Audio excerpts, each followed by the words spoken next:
Who's the black pride dick that's a sex machine to all the chicks? You're damn right.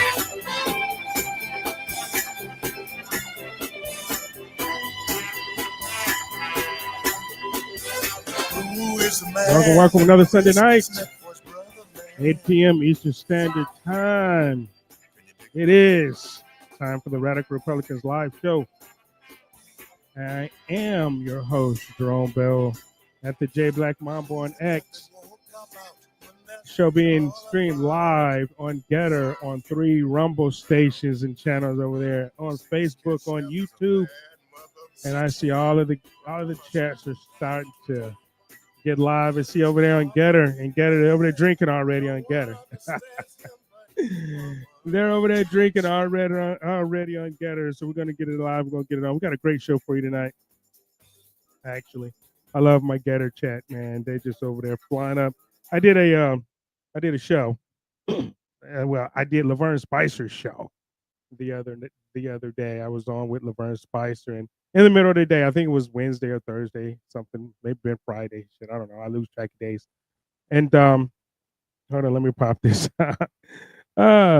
And so there I am. And so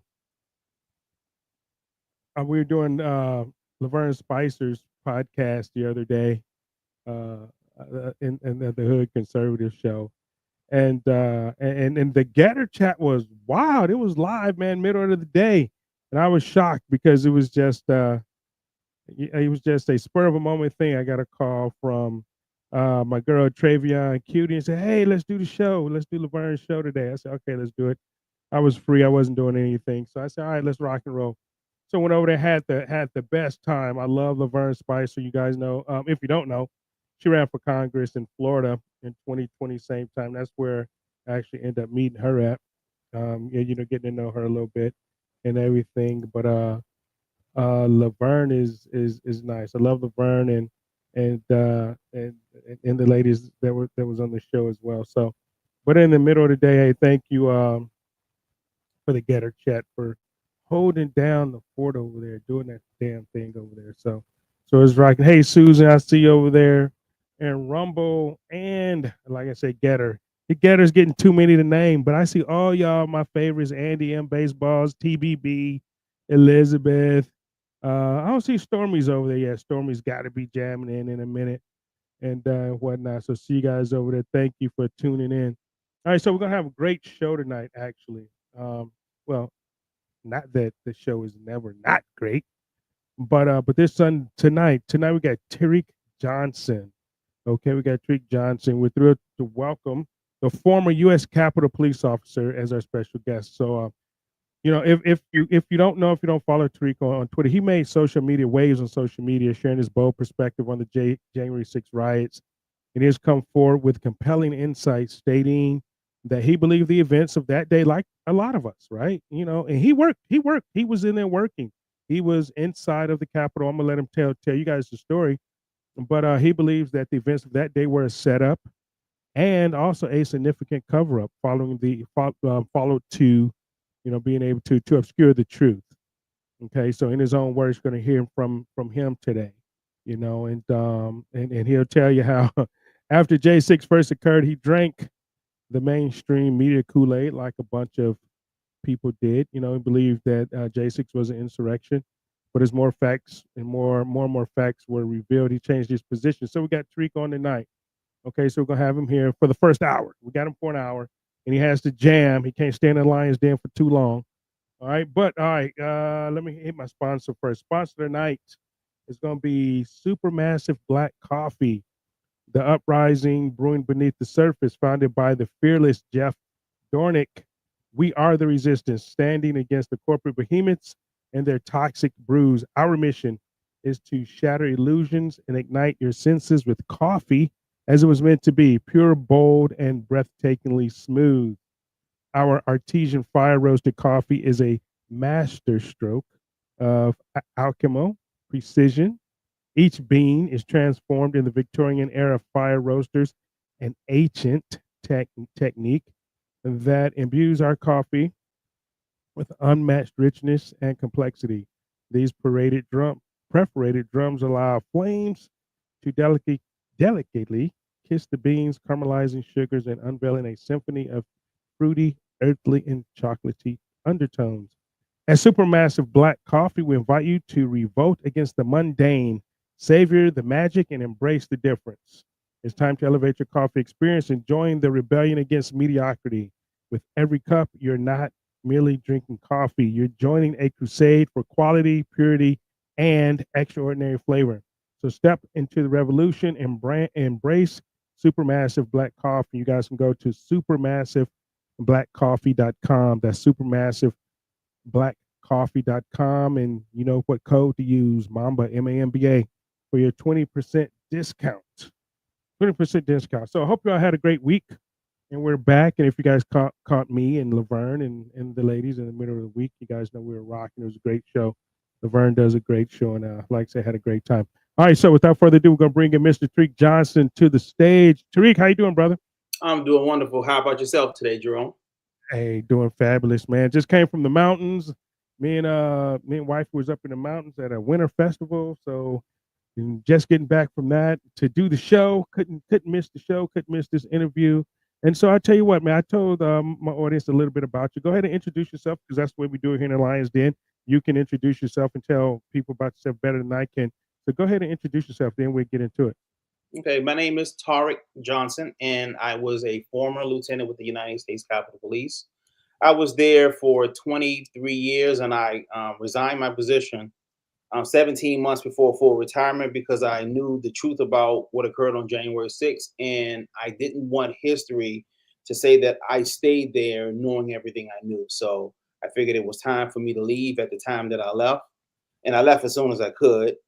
And after I left, I started to I did interviews, and I was pretty big on Twitter and to tell people what really occurred on that day. And what you heard on the news is not what really occurred on January 6th. January 6th wasn't an insurrection. At first, I believed it. And then as the facts started to come out, then I could see that it was a setup. And then an enormously large cover up ensued after January 6th. So it was ugly. And I didn't want to be a part of that history saying that I stayed there knowing everything I knew. You know, and my job on that day, because I was actually there on January 6th, my job, I was the routine operations commander of the Capitol while they were counting the electoral votes. That was my job. So I was in charge of routine operations on that day. Okay, so you were inside the Capitol.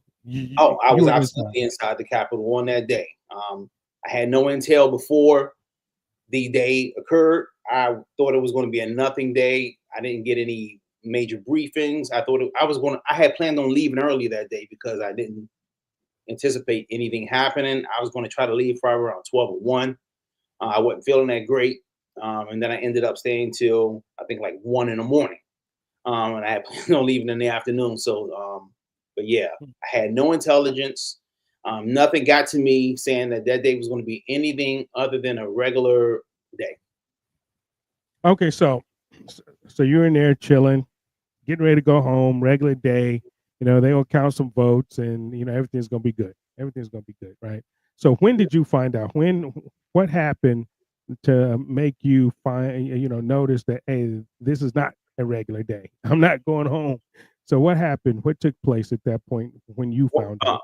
When I heard the radio, and I heard on the radio officer yelling at she was on the West Front, and she said that the line was breached and they were pouring over into the west front. So when I ran outside, I took a look and I could see it.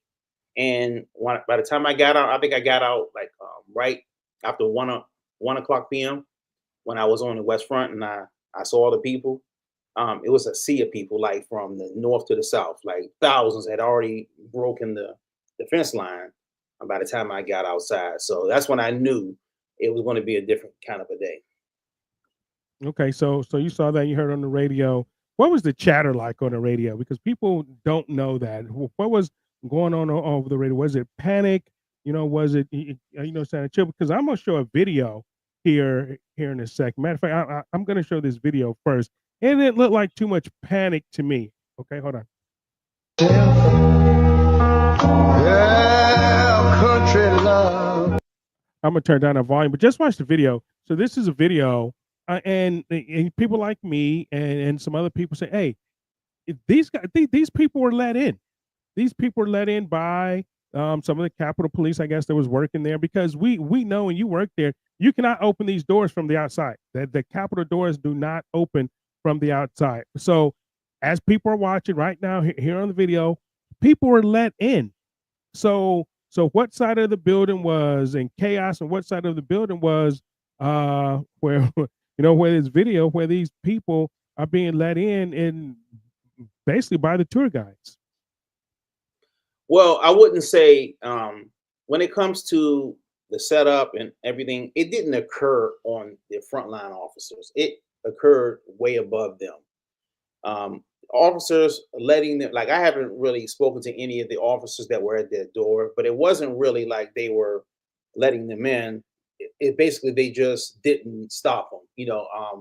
At at a certain point, they knew that it was not enough police officers there, and it should have been enough police officers there that they really couldn't stop the people from coming in. And if you would have heard the radio, you would have heard in the first breach, I don't know what time that was, but that was probably later than 2 o'clock. Because I think the first breach occurred on the east side of the Capitol, and I think somebody broke into a window and they started coming in. So, and when I say January 6th was a setup and cover up ensued, it doesn't, I'm not saying that it was not violence there. I mean, it was violence there. Yeah. We saw violence, and it was there. we've learned that the FBI, they had their people on the ground. There were some, antagonizers there. There were people there undercover to do that, and we learned that was the plan. So yeah, we know that there was some violence. We understand that, but we also know that people were going through taking selfies in the rotunda. I mean, by the video there, they were let in. What part of the building was that? Can you tell what part of the building that was, or where that was from that video? That was on that was on the west side. That was on the west side, and also too, I didn't see a time stamp on that. Do you know what time that was when they came in through that door? No, I don't. That was a video that was sent to me. I didn't see a timestamp on that as well either. Okay, because the timestamp would be huge, because the breaches started to occur around 2 o'clock. If it was after 2 and people were coming in, and this is what's important, because when the initial breach happened, right? And I don't mean inside the Capitol, on the west front lawn. So once that fence went down, the fence wasn't that high anyway. So when that fence went down, anybody coming behind them wouldn't have known that they were coming into a restricted area. So they wouldn't have known. So in theory, somebody could have actually walked up like after the violence occurred in the front, because there was violence. Obviously, it occurred in the front. So some of the people in the back probably couldn't see that the violence was occurring. And then at a certain point, when the people who were in the back started to come in and funnel through the building, at that time, the officers that pretty much, I guess, the priority wasn't keeping people out of the building. The priority was getting the members of Congress out of the building. So my guess is when that door was open and people were coming in, it was way out. It was after the members of Congress were out. But in the front, it was fighting. It was no question. So, but my whole thing, and what I've been talking about for the last 2 years, my issue, the main thing, I'm not focused on the fighting that occurred. Some people say it was the officers' fault. Some people say it was the demonstrators' fault. But this is the thing, Jerome. intelligence, and I'm not going to start naming the names of the people because I've done that already, and I made myself a promise, and I told people that I would stand down on talking about certain individuals, and I'm going to keep my word Right. on that. I said Okay, yeah, because I unless saw the Tucker Carlson. You was on Tucker Carlson yeah, I was on the Tucker show. Carlson It show, was yeah, just and I mhm. went up with the names there with some Right, of the names. right.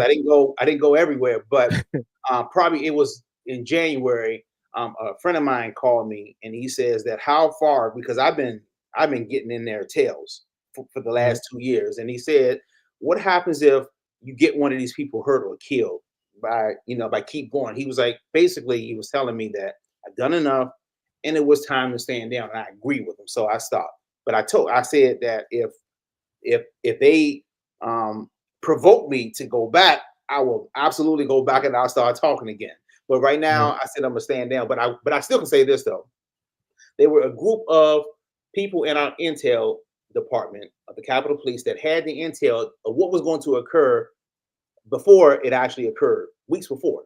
And they didn't give that information to the chief of the Capitol Police, Stephen Son. They didn't give that information to the chief of Operations Bureau, who was my bureau commander, Chad Thomas. So neither one of them had any idea what was going to happen. And they needed that intel. And you may know this or you may not know this. So Stephen's son, who was actually chief of the Capitol Police, was going around for days trying to get National Guard support on the Mhm. grounds that day. So he was told by the House Sergeant at Arms, his name was Paul Irving, and the Senate Sergeant at Arms, who's now passed, Michael Stinger, and they told him, "You don't have the intel to articulate the need for the National Guard." But his people in another bureau had the intel; they just didn't give it to him. I So mean, well, we now know that Trump called for the National Guard.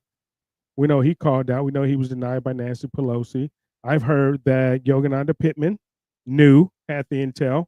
I'll drop her I'm not name. You saying her don't. name. I'm not You saying Yogananda you do not have to drop her name. You do not have to drop her name. But I know for a fact that Yogananda Pittman had the intel and did not give the intel. And she was one of the main players in this entire thing.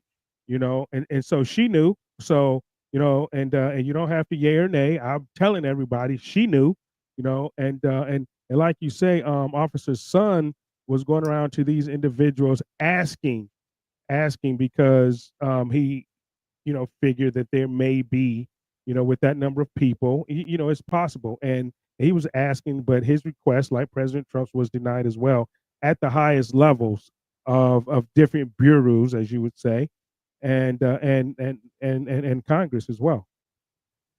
Yeah, I mean, that in a nutshell. And so after January 6th, now this is after January 6th, Chief Son was fired days after January 6th. I think he was fired on I think he was fired on the 7th or the 8th. I think it might have been even the 7th. So he was fired by Nancy Pelosi. He got no due So why was process. so why was he fired and Yogananda Pittman wasn't fired? Okay, so we didn't know that that the intel was possessed by the intelligence unit until after January 6th. So, Okay. but there was no investigation as far as like what could have happened or what should have happened was that Chief Son should have been allowed to defend his position as far as the intel that he didn't receive. He should have been given due process. He got nothing, and he was fired. And then after he was fired, he was locked out of his office, couldn't get his stuff, he couldn't go to his computer. And had he had a chance to get into his office and look at everything, he would have started to put the pieces together. But they didn't allow him to Right. do that. And Nancy Pelosi fired him almost immediately after January 6th. By design. By design. Okay, so take me back to January 6th. Because I had Chris Burgard on the show. I And love he's the one Chris. that told me about you have to have Trek on the show. He's a hero. And I said, I've heard some different things about it, and I'm gonna have him on the show. That's when I contacted you. I said, bro, you gotta come on the show, man. You gotta come tell your story. So you were actually the officer that got the Congress people in the Senate to their safe space, correct? or Yes. or out of the building or whatever. So Yes. tell us about that. Tell me, because we talked a little bit about it. Tell everyone about what you were hearing over the radio when you made that decision and why you made that decision. Because according to Chris, you actually saved a lot of Patriots' lives at that day, because what they were planning in the intel that they were planning, that we found out, is that the people that were killed, other than Ashley Babbitt and Roseanne Boylan, there was supposed to be a lot more killed that day. So take us back to that day. Okay, so I realized that when I started to hear and I started to see the breaches of the Capitol. Now, what we do is we normally lock down the Capitol, so we keep people in the chamber, so they stay, so the doors stay locked.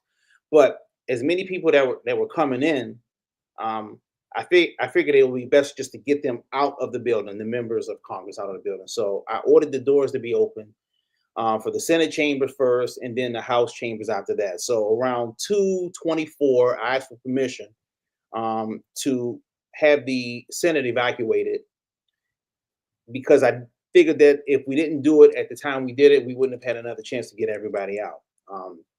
And so I called for that, and around 2:28 is when the evacuation started.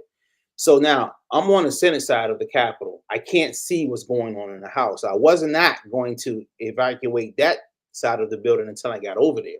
But then I started hearing issues over there. So I had to initiate the evac of the House side from the Senate side, which I didn't want to do because I can't see. And what was making me angry was that the people in the command center, some of the high-ranking officials, they could see the cameras. They got cameras all over the building. So I was hoping that they would help me, but I got nothing. I begged for help on the radio, and all the radio transmissions are public too. So anybody can listen to the radio transmissions, but I'm begging on the radio, begging for help. And I said, I'm going to get in trouble anyway. So I said, I'll take the discipline. I'm starting the evac. And I started the evac on the Senate side. And then 8 minutes later, I started the one on the House. And the sad part is this, and maybe somebody will put it together. Maybe somebody will really examine the timeline of the evacuations in the Capitol building. But if they would have helped me, if somebody would have helped me with the evacuation on the House side, at the same time I was doing the Senate side, Ashley Babbitt would have never got shot, because Michael Burr wouldn't have been there, because he would have went with the last member of Congress on the House side over to the House side office buildings. Ashley Babbitt would have met an empty lobby, an empty House floor, and she would have never been shot. I mean, this is a fact. Anybody just have to look at the timeline, listen to the radio transmissions, and that's not hard to figure out, But it is what it is. She's gone. Nobody's bringing her back. It's sad, but there's nothing we can do at this point, But I do believe that to give her justice, to give everybody that died, on that day justice, I think that it should be looked at. I think every detail on January 6th should be looked at, to include high-ranking officials, and they shouldn't be skipped. Yeah. And what occurred was everybody only focused on the demonstrators. That was it. Nobody focused on any other part. Nobody focused on the people that actually had the intel. It just didn't happen. I mean, and this is why I think that the 44,000 hours of video footage that's supposed to be available to the public, Mike Johnson, well, first Kevin McCarthy said he would do it. Mike Johnson said he would do it. Still hasn't been released. It still hasn't been released. And I'm not sure why that still hasn't been released, because it's been quite a long time. They just open source it, and people like Chris Burgard, they've already made documentaries about it. So the information is out there. Why not just release the footage, right? But here's one thing, you might help clear for the world, because they're always, especially the Democrats, right? We know that no police died that day. No police, no Capitol Police, no Metro DC Police, no police died that day. But the Democrats want to push, and they say police died. Did any police die that day? Now, that you know of? Now, I want to talk about that. So, in my opinion, yes, Brian Sicknick died on that day. Now, I stood over, like, when the call went out that an officer went down. I walked over, because it was right around the corner from where I was at. And this was after things kind of settled down. And I watched, I saw him on the ground. He was on the second floor, CVC, on the Senate side of the CVC. So when he went down, I was right there. And I looked at him, and Jerome, I can tell you, he was gone. His soul left his body, he was gone. And I will never forget what I saw that day. But this is the thing. I don't blame the demonstrators for what occurred, what happened with him. He wasn't hit with a fire extinguisher. None of that was true. So Right, I don't they said he got blame. hit by a fire extinguisher. Yeah, that's and, what. Yeah, I mean, but there's reports he died at home. He died at home from a stroke, or he had he a wasn't stroke. at home. He was at the at hospital home. when he passed. I'm just telling you, like, I'm not arguing. I know the coroner. No. I know. We're just saying. I mean, because there's discrepancies here. And like I said, you were there, so It wasn't really a discrepancy. His date of his they said that he expired on January the 7th. So that's the official ruling of the coroner. January 7th. I'm just telling you, I was there. I watched him on the ground. I saw him. His soul, he was gone on the 6th. But I don't blame the demonstrator. He wasn't murdered by a demonstrator at the Capitol. Right. He was failed by his leadership. We had the intel, and it just never made it to the people who need it. And then why the incident was occurring, and we were begging for help from leadership, they ignored us.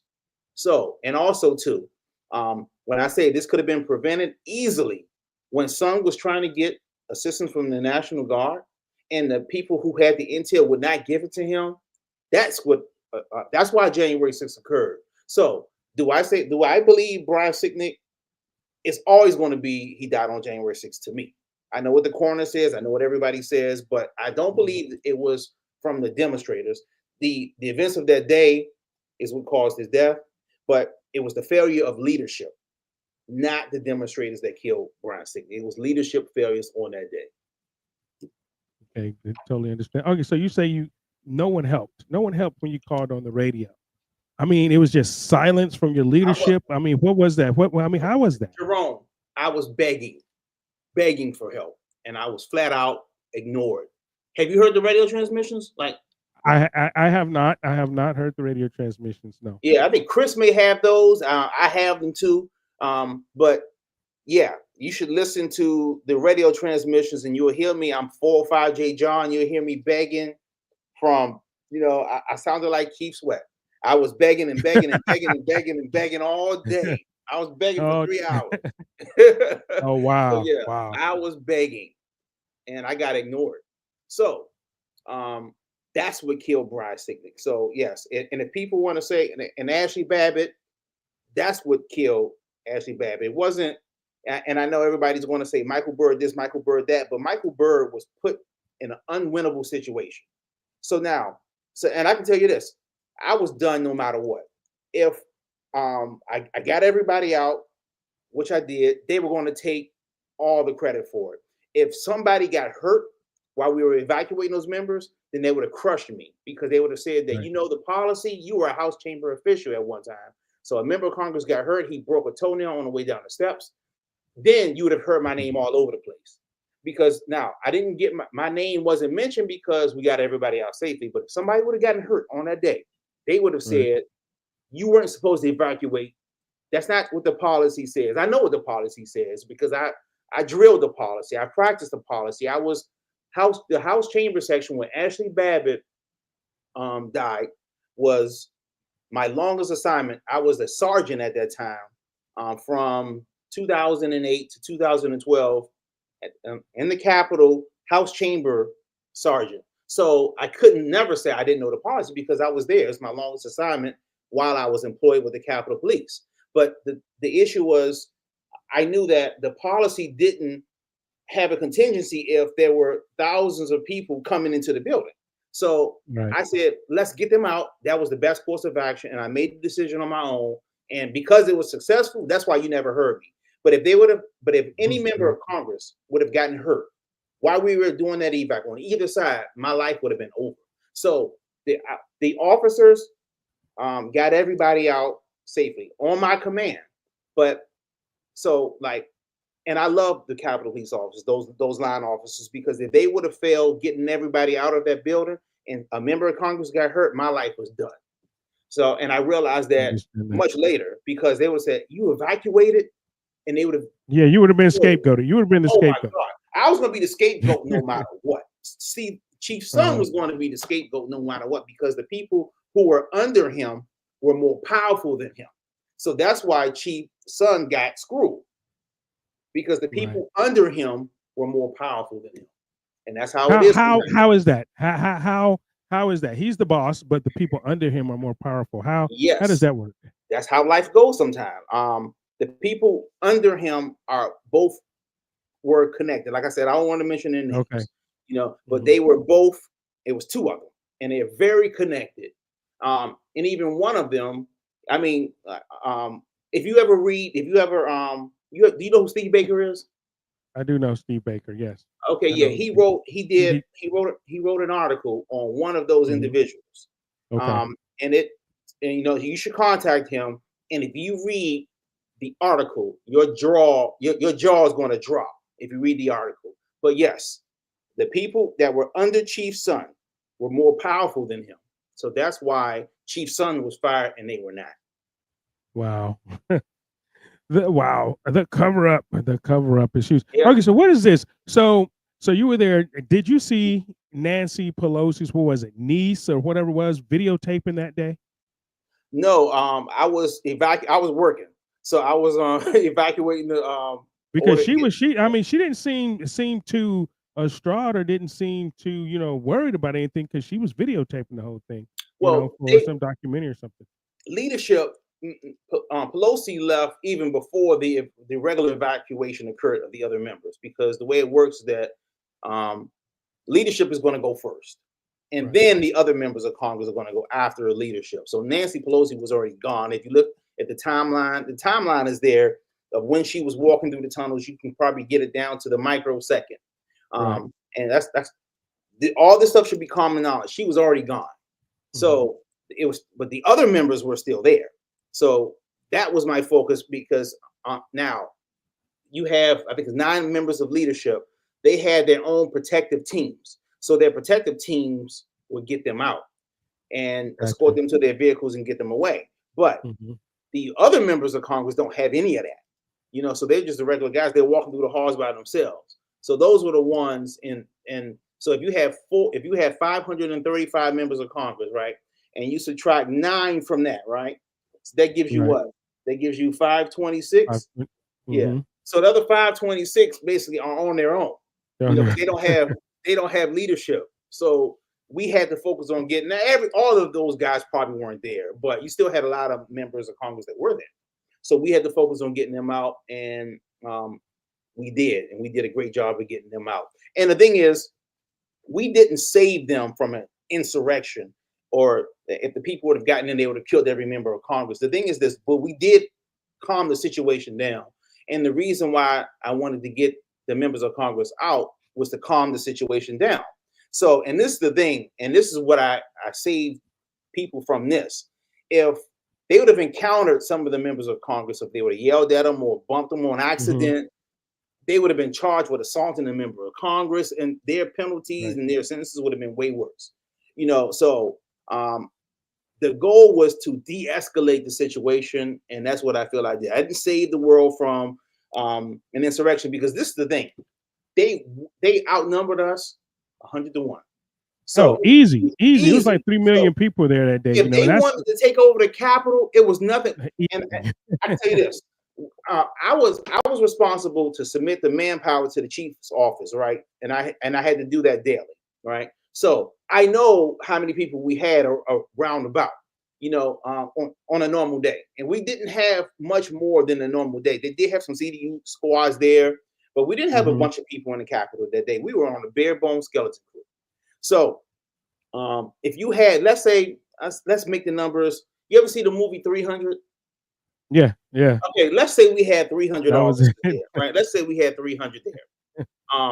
300 officers would not have been enough to stop that crowd. So if they wanted an insurrection, they had it. So no, it wasn't that. It wasn't an insurrection, but yes, and then too, like if you look at tactical movies, all the movies and stuff, when you want to take over something, you don't do it slowly. You do it fast. So you have the teams in it. You're shooting officers. You're doing this. You're good. Right. I mean, and none of them had guns. None I mean, of that. here's That my didn't thing. happen. Here's my thing. They didn't have weapons. They didn't have guns. I mean, they had less weapons than freaking BLM rioters had. Let's say they all had guns. Let's put a gun. Right. Let's say 5 of them had. Right. Yeah. Let's say they all had guns. They didn't use them like Right. that. Like they didn't start shooting officers and breaking in. So so we can make the argument either way. If they all brought guns, right? Why didn't they use them? Because it wasn't an insurrection. And you can make the argument this way: if they didn't bring any guns, they weren't planning on an insurrection. So either way, it's not what they brought or what they didn't bring. The fact is that what they did when they got there, and they did not act. And these people weren't just farmers in Idaho. I'm sorry, I know you. Yeah, they weren't. Yeah, these people, they weren't shucking corn. I mean, a lot of these people were law enforcement, military. So right, they were ex-military, they were veterans, they were law enforcement. I mean, they wanted to break in, right. and they wanted to do some things. Exactly. They could have done it. So it was a demonstration that turned into a violent riot, a riot at certain points, but they were not trying to take over the Capitol. And then this is the big thing for me. It's what the media made. The media made the insurrection. And I'll be honest, and I might be a little embarrassed to say this, but I'm gonna go ahead and say it. You know, I'm on your show.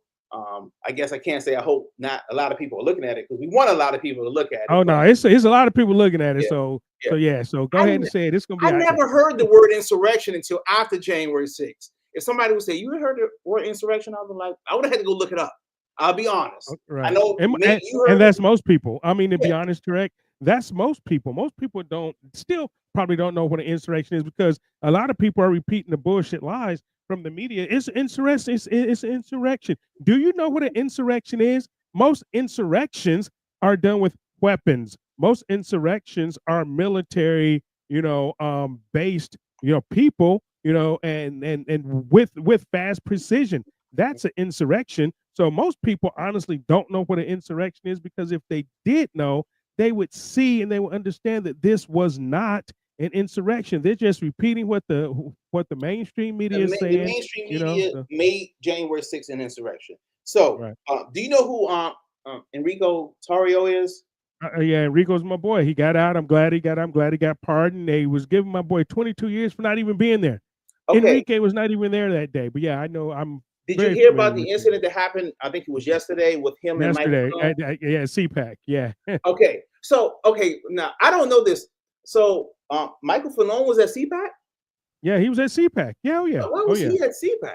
I didn't know, because now they were at the hotel at the hotel, right? Okay, wow, I didn't know that. Hotel. Yeah, because and they walked by, because Ivan Ranklin was there. My boy Ivan Ranklin was there. I was going to call Ivan to ask where were they? Yeah. Yeah, they were in the hotel and they walked by, and Ivan's gonna be Ivan, and Enrique's absolutely going to be Ivan, because they lied, because that for everyone that don't know, that was one of the officers that testified for the J6 commission, and from what I understand, he had made some blatant lies. He lied on Enrique and some stuff, and that's why Enrique's pissed. I mean, I thought Enrique was gonna go body slam him, but he went and got on the elevator. He's talking shit from the elevator. You guys see the clips. It's all up on Twitter. Just go on Ivan Ranklin show, or Ivan Ranklin. Go follow that. But yeah, he was talking smack from the elevator, But Enrique was there, and they was pissed. So it almost jumped off a little bit. But yeah. So that guy. Yeah. So who is that guy? Tell everybody who that guy is. Who? Where did he work? Michael Fenone? Yeah. Yeah, so yeah. Was he one of your guys? Was he with Michael Fenone worked for the Capitol Police back in the early 2000s, and I think he was there when I was there, because I got there before he did, and then he came on after I came on. I think he stayed a year, maybe two, then he left. So he wasn't even there. He went to the Metropolitan Police. He was with the Metro. He was with Metro Police. Okay.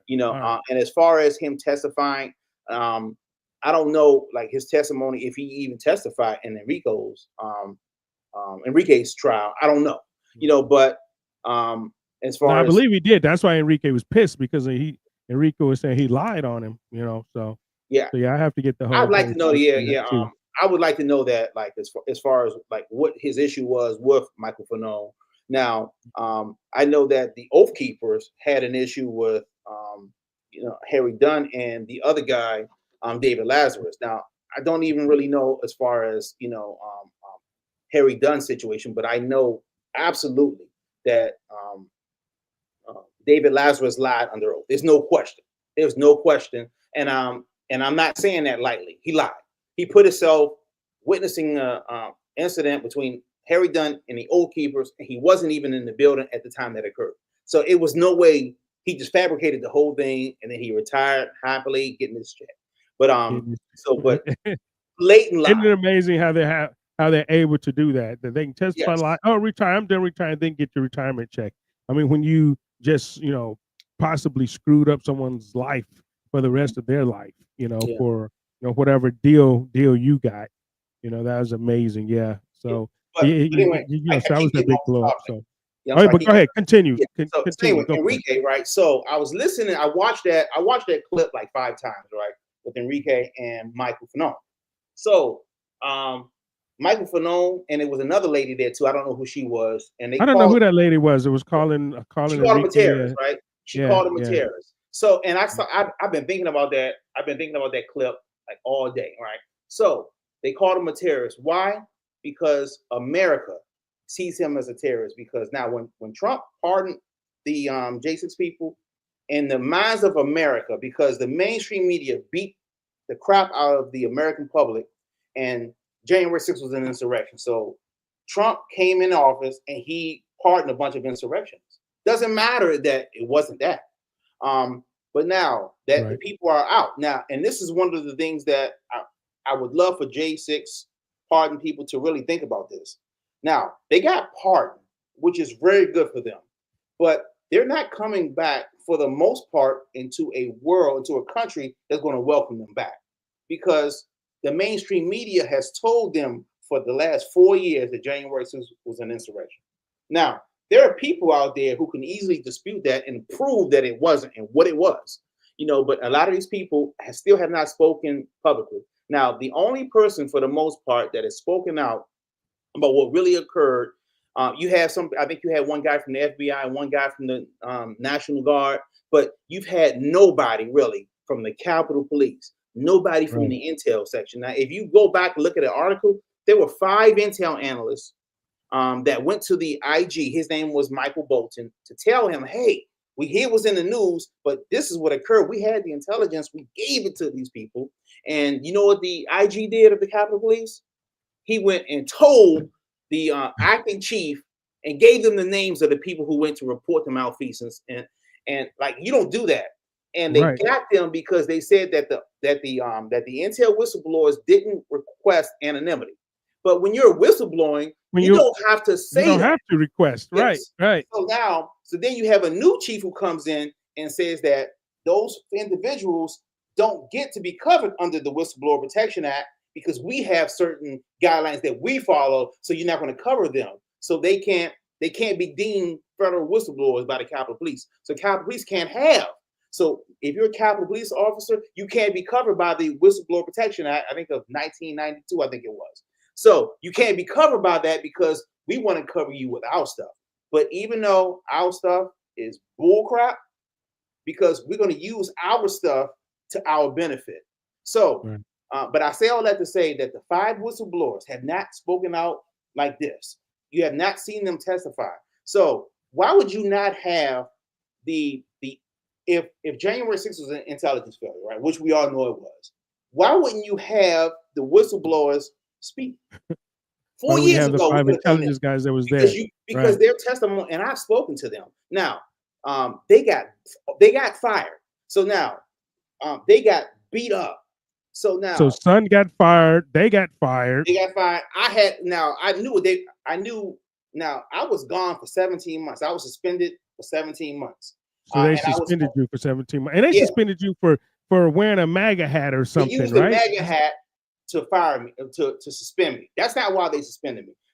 I wore the MAGA hat on January 6th. They didn't suspend me till Saturday, the 9th, an hour after I called Senator Patrick Leahy to tell him that January 6th wasn't really what occurred.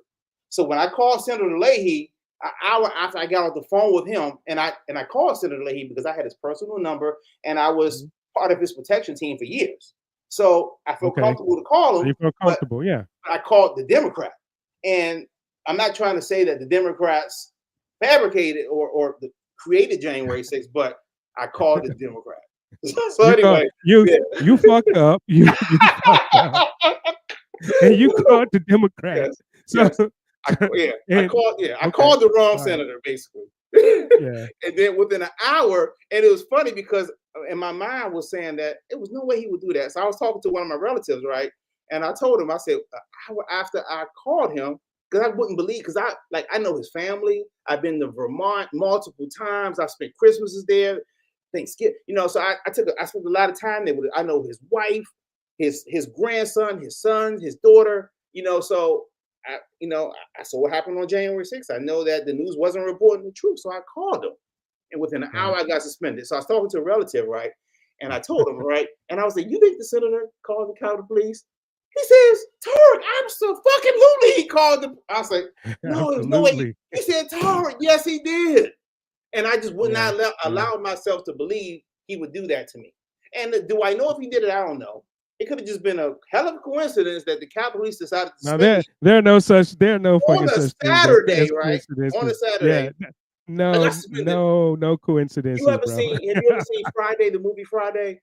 Oh yeah. Okay. And they said and Craig got fired on his day off. Yeah. So did I. I was on Saturday on my day off, and I got fired basically I got constructively fired on my day off, But wow. Yeah. So do I know if Senator Leahy made that call to the acting chief of police? I don't know. But it's just a coincidence. It could just be a coincidence that an hour after I got on the phone with him, because I was calling him to get an FBI contact so I could tell them the truth about what really happened on January 6th. So I never got the contact, and I'm still waiting 4 years later because he might call me with that FBI contact. I don't know, but he don't hold your breath. Don't hold your breath on that one, bro. He's not retired, so he still may be making that. He still may do it for me. Wow, amazing. That's crazy, man. Hey, you can't trust them Democrats, man. You cannot trust them damn Democrats, bro. Wow. I mean, so what are you doing now, man? What is it? I know we talked about some of the aspirations you have. What are you doing now? You're not with the Capitol Police or whatever. So what are you doing? So I can't say, because you have to get permission. I did transfer to another federal agency, and I can't say where I work at because I would have to get permission from them to speak about it publicly. But I transferred to another federal agency, and I had different jobs there. When I first got there, I was a laborer because I just needed any job to transfer federally to get out of the Capitol Police. So I took a job as a laborer. Then I took a test there, and then I got promoted to supervisor before the test promotion came. And then my official promotion came. I became a mechanic, and then I got another promotion to the parking office, and then I got the job permanently. So now I'm the parking office. I'm like the parking coordinator for a federal building in DC, and I work in DC. So I literally have the best job I have ever had. And I've never less stress. Less stress. I've never had my own office before. I don't have to worry about intelligence and briefings and wearing a bulletproof vest. I can, I dress comfortably to work. I get to work at 6:30. I can get off for the most part at 3 o'clock. I don't have to get held over. I don't have to work on weekends for the most part. No demonstrations. So, and then I can retire this year. Okay. Okay. Yeah. Because you're federal terms. What are you gonna do after that? I know, and I'll tell everybody. I know you mentioned something about running for office or something like that. Something crazy like that. Well, like my degree was in history and government, and I had planned on doing that. I do like where I work at now, so I might stay longer. But we'll see. I haven't really decided yet. But I am looking forward to the future. And I do believe that God is going to lead me to the right direction, whatever I decide to do. Yeah, absolutely, man. Absolutely. So, I know there's a lawsuit by Ashley Babbitt's husband, I think, against the Capitol Police and everybody in DC, I believe, like $30 million. Have you been contacted about that? been a witness or anything like that? As Yeah, far as that? I spoke to them. I spoke to his attorneys, and I'll be honest, it's Judicial Watch, and we didn't see eye to eye. Right. So it is what it is. I'm not afraid. I'll talk about it briefly. My position to them was, you know, the focus shouldn't be on Michael Byrd. Michael Byrd was put in a horrible situation. The thing is this: if you listen, But he did pull the trigger though. Let's just be honest. He I mean, did pull the trigger. And a lot of people, and this is what a lot of people are going to say. I'm sure you heard it. He mhm. wasn't threatened. He wasn't in Ashley Babbitt, I guess being pushed up through the window, climbing through the window was not a threat to be shot. I can say this, like I said, like I'm not going to say if he shouldn't shot her, because that's Right. not fair to him or Ashley Babbitt. All I'm saying is that he should have never been put in that situation in the first place, and that's a fact. He should have never been put in that situation. There are many things that put him there that day. If we had the intelligence, then that wouldn't have happened. If we would have got help evacuating the members of Congress, he wouldn't have been there. There were cameras over there. They could have said that CERT was coming. They're right behind. There's so many things that could have happened, but none of us on the ground, we didn't get help from our leadership. And if you listen to the radio transmissions, it sounded like Where are those? You say they're public. Where are those located for for my audience so they can go and listen to those too? Where are they? Let me see. I think you can get it. You can get it from Chris. Should be able to get you those radio transmissions. Yeah. I can get it from yes. can get it from Chris. I can get it from Chris and JJ and all them guys. But what about just normal folk? I don't know if they posted anywhere. But sure. I mean, I posted them. I'm sure they can FOIA them. If somebody wanted to FOIA them, they can get. No, because the Capitol Police. Yeah, the Capitol Police don't have to adhere to FOIA requests, so they don't have to give anything. But I had the radio transmissions because they gave them to me because they had to, because it was part of my investigation. Because I had to, when they disciplined me, they had to give me discovery, and part of the discovery was the radio transmissions. And I posted them on Twitter, so they can go back. I guess I should put them in my highlighted section so people can listen to the radio transmissions. I'm just too lazy to go back and find them, but they're out there, but if people really want to hear the radio transmissions, they can, and they should probably listen to them from beginning, probably for about 4 or 5 hours to end without interruption, and then identify the call signs, and then they can figure out. A police officer would easily know that their leadership failed. I don't know if the regular general public would know, but if you're in the military, if you work for a quasi-military organization, you will easily be able to decipher that leadership failed miserably. And then what gets worse is that they failed having the intelligence weeks before.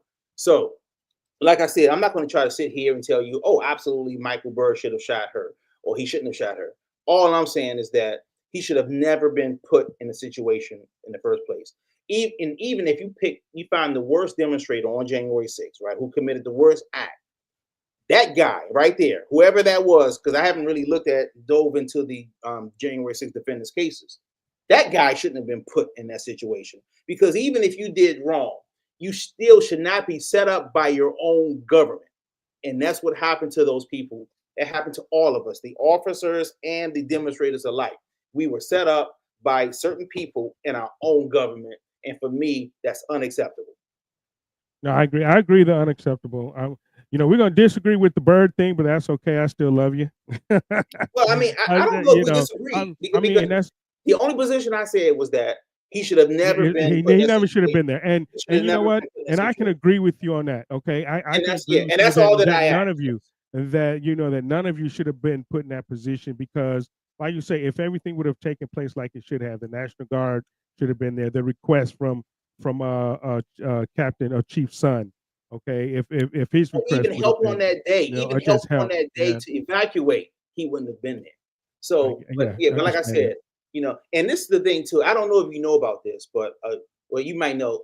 It was actually Nancy Pelosi who fired Chief Son. Right. So now I've been talking about this, and I'm going to be talking about this in the days and weeks and months coming up. The Capitol Police Chief now is J. Thomas Manger, and he's going to be gone soon, right? My thing is this: why not bring Chief Son back? Is that a horrible? Because if we know that it wasn't his fault and he was fired unfairly, but this is the problem: if they brought him back, it would, because it was Nancy Pelosi who fired him. It would be a huge slap in her face to In bring. her face, and that's Oh not gonna my happen. gosh. Yeah, and I don't know. Yeah, and like I said, like I don't There's know. Oh my God, if you bring Chief Son back, and no, then that Nancy won't Pelosi happen. has to look at it, As long as Nancy is still in Congress, that I right think, there will yeah, not it happen. would be a I fight guarantee that that. even, yeah. Now I know Trump is not afraid of Nancy Pelosi. Oh, no, Trump's no, not no, afraid of no, anybody. We all know that. no, not at all. But Not I don't know if that's a fight he wants to undertake, because she's going to bring, if somebody brought, because now this is the thing, the sergeant at arms, right? The House and the Senate are both controlled by Republicans. So right. the Republican sergeant at arms and the House sergeant at arms could vote to bring some back. Bring him back. And Okay. so they could bring him back. The problem is this: if you bring him back, what would Nancy Pelosi do if they decided to bring some back? She's every resource she has, she will probably use to try to stop it. Oh, absolutely. And this is the thing: you bring some back, right? And this is why I say that he should be brought back. Specifically, it should be him. So the officers there, they know that January 6th was a setup for the most part, and it was a cover up after, right? But if you give them some, now, if you gave them back Chief Son, they know he wasn't a part of it, and they know that his relationship with Nancy Pelosi. They know that he knows the people who did wrong there. He knows who the people are. You bring in a new chief, right? So the officers don't know or trust him. So you bring in a new guy, you don't know if he's there to protect the people who actually caused what occurred on January 6th. So you don't who know. hired the guy? Who hired the new chief? Who hired? You mean? Yeah. How did the new chief get picked? Okay. Now this is what I was told. Now her name was Karen Gibson. She was a Senate Sergeant at Arms, and I heard she specifically went out and recruited Chief Son. So now, and I heard, now she's gone too, but it was her who brought him in, and she was not a friendly to Son. No, the new chief. Yeah, I'm talking. The guy Yeah, that's and when there I said now, she wasn't a friendly to Son, okay. I don't see a scenario in which she would have said, well, Chief Son never got due process, so let's bring him back. I don't think she would have ever said that, So she was the person that brought in who's ever in the position. She brought in Major. Yeah, she was the one that brought in Chief Major. Yes. Okay. So now my thing is this, like I said, and this is one of the things, and I put this together in my head, like, and I'm still, trying to formulate stuff, but what Enrico Torrio got that day, he's going to get more of that. He's going to be called a terrorist. Other people, like I said, they're coming back to a world that's not necessarily friendly. Absolutely. But if the narrative, like when they got out, if it was me, my thing I would try to say, well, listen, I know we're out now. Let's focus on the narrative and getting our lives back, right? So if the narrative changed on January 6th and they say, hey, listen, this is what occurred, not this, and it wasn't an insurrection.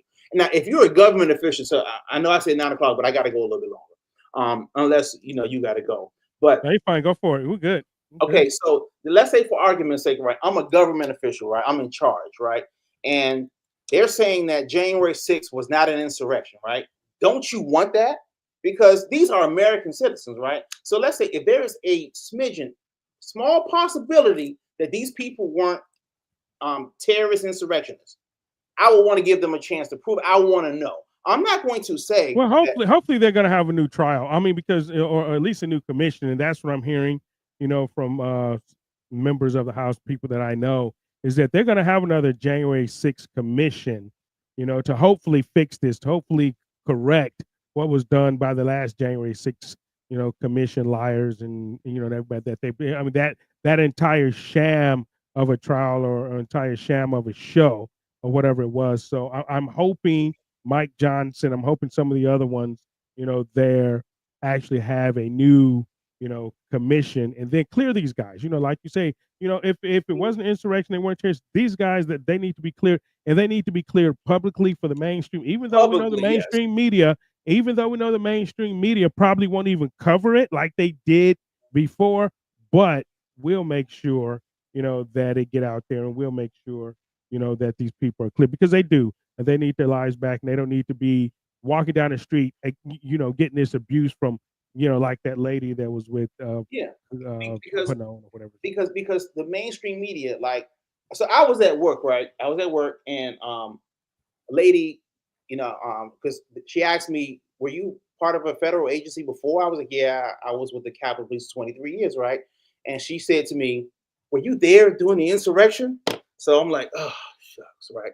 I said, "I was there on January 6th, because everybody thinks it was an insurrection. Oh my God, were you there during the insurrection? Did you get hurt during the insurrection?" So I'm like, "Oh God," So then I don't want to get into it wasn't an insurrection, because then I don't want to do that at work, right? So I Mhm. say, so my response is, I was there on January 6th, but the thing is this: the entire world believes, the entire world, United States, the other countries, they believe that Trump pardoned insurrectionists, terrorists, and Well, we that, don't give a shit what they say. Well, but yeah, you we don't even but you care but you anymore. gotta care though. But that thing is, you gotta care. And this is the reason why, is because they're still Americans, and they were fed a false narrative. Well, yeah, All true I'm that. saying is that, put the truth out and let them know what the truth was on that day.